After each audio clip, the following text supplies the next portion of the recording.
arabe raconta à Jézabel tout ce qu'Élie avait fait, et en détail comme il avait tué par l'épée tous les prophètes.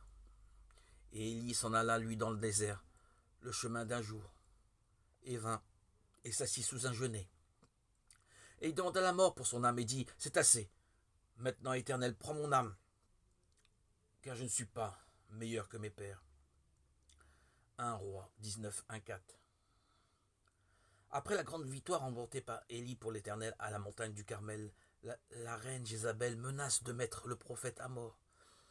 Découragé et abattu, Élie s'enfuit dans un endroit désert. Là, assis sous un genêt, il demande à Dieu de le reprendre par la mort. Nous pouvons être surpris qu'un homme de Dieu, après une vie de service aussi brillante, puisse soudain être plongé dans un tel état de découragement et de lassitude. Mais cela peut nous arriver si nous détournons nos regards du Seigneur pour les fixer sur le monde qui nous entoure. Lorsqu'Élie a détourné ses yeux de Dieu pour un moment, il semble qu'il a d'abord essayé d'échapper à ses difficultés, puis il s'est assis et a démissionné.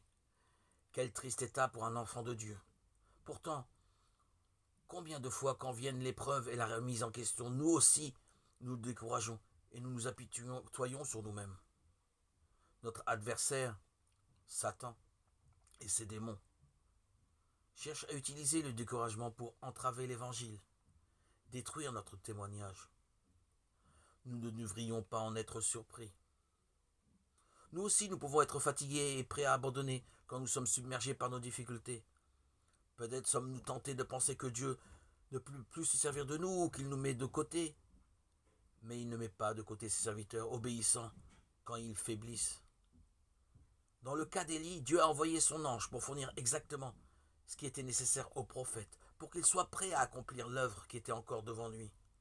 Ce même Dieu miséricordieux, qui n'a pas mis Élie de côté, mais qui l'a fortifié, veut aussi nous fortifier, nous encourager